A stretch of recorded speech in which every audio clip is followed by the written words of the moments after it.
In this tutorial, we're going to talk about campaigns. We're going to show you how to add screen type to campaigns, how to add timelines, channels, and how to assign the final output of the campaign to a physical machine, to a station. So first, let's go ahead and define what's a campaign.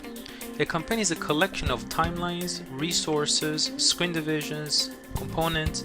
So all those different items that are used within the Signage Studio are bundled into one single configuration, and that configuration is defined as a campaign.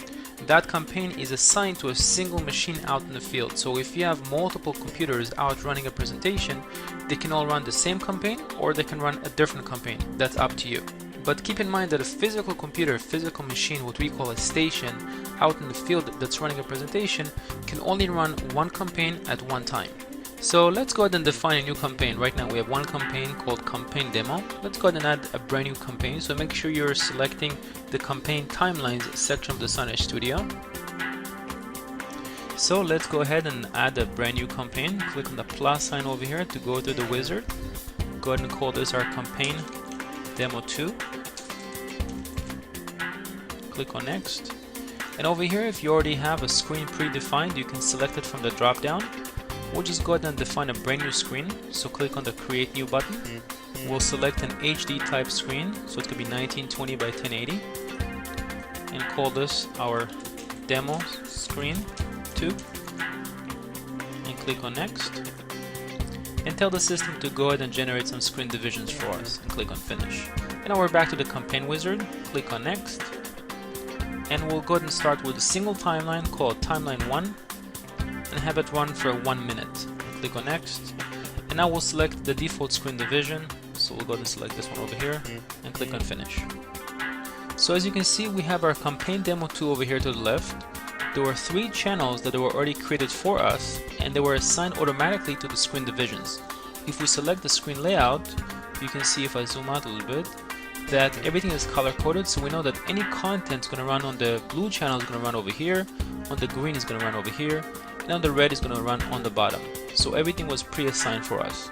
Now if, for example, you didn't like the channel assignment and you wanted to create a different channel assignment, you can simply select a particular channel, drag and drop it, and assign it to a different channel. So it's really easy to reassign the channels. And you can see that the color changes over here under the output, so it indicates exactly where everything is assigned. Now the way it's configured right now is that I have a single timeline that's going to run for 1 minute. In fact, if I select it, you can see that it has a duration of 1 minute. Now let's say that I want actually to have this timeline run for 2 minutes, but after 1 minute I want to switch from a 3 screen division configuration to a full screen.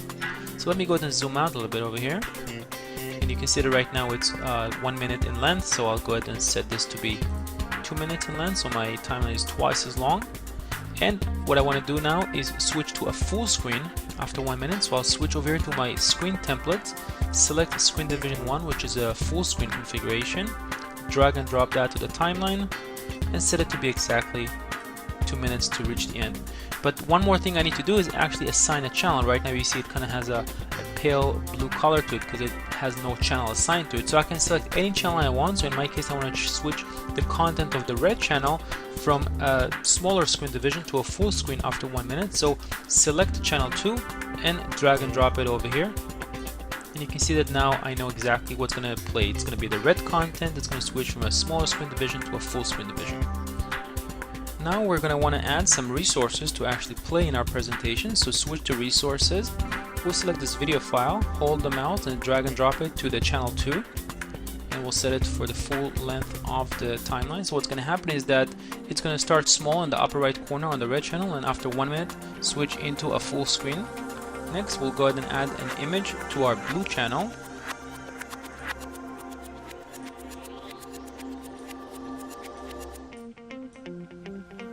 Now if you'd like, you can extend this image to be all the way to the end of the timeline. However, keep in mind it's only going to play for 1 minute because it's only assigned to the blue screen division that plays for 1 minute. And now for the green channel on the bottom, let's go ahead and add an RSS component. So we'll switch to components, scroll to the RSS news, drag and drop that to channel 1. You can double click on it to load up its properties, or you can click on this icon right here to edit the item. And we'll set it to be a horizontal, change the colors, and make the fonts a little bit bigger. And now let's go ahead and click on play and watch our presentation. So you can click on the play right over here under the timelines and actually watch what we've built. So you can see we have the video right here, we have the image, and we have the RSS ticker on the bottom. Now let's go ahead and watch what happens when 1 minute is up, and we're going to transition to our second minute. And you can see that the video automatically jumped into a full screen.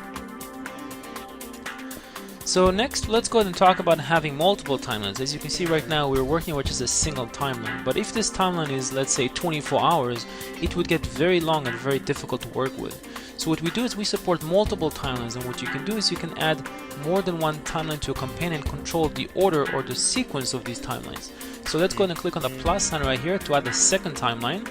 We're going to go ahead and name this our timeline 2 and set it to be maybe 5 minutes in length, and click on next.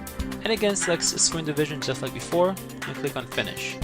So what's going to happen is that the system by default will play timeline 1 first, and then when that's over, it will go ahead and switch into timeline 2. And of course over here you can start adding your resources just like before. Now if you wanted to control the order of the playback of these timelines or the sequence, you can switch over here to the sequences module.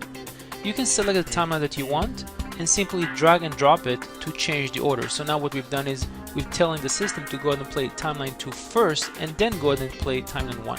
You can also set the repeat. So for example, if I wanted to have timeline 1 play for 5 times before switching back to timeline 2, you can change both the repeat and the order. Now with the campaign, you also have the option to set the timelines to a scheduler rather than a sequencer. So to do that, select the campaign and under its properties, switch over here to the scheduler. You'll notice that the button right here will change to schedules and select it. And then you would be able to select the timeline, drag and drop it to the set date, and set the different parameters on when to actually run the particular timeline. Now once you've done with your campaign, you can physically assign it to a computer out in the field. So let's go ahead and switch over here to stations. You can see that I have one station over here right now that's currently off, and I can assign it to the campaign that we built. So all I have to do is go here from the drop down and select campaign demo 2 and click on file save to push the presentation to that device. So thank you for watching, and if you have any questions, be sure to speak to our support team.